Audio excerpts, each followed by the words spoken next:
20 сентября 2023 года в рамках проведения информационно-разъяснительной работы посольством организована встреча представителей Главного управления по вопросам миграции Министерства внутренних дел Российской Федерации с лидерами и активистами кыргызских диаспоральных организаций и региональных объединений Москвы и Московской области.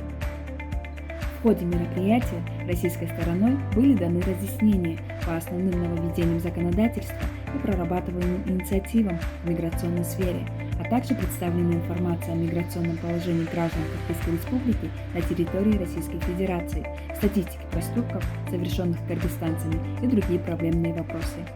Особое внимание обращено на необходимость соблюдения трудящимися соотечественниками законодательства России во избежание негативных последствий, наносящих ущерб благоприятному пребыванию граждан Кыргызской Республики в Российской Федерации.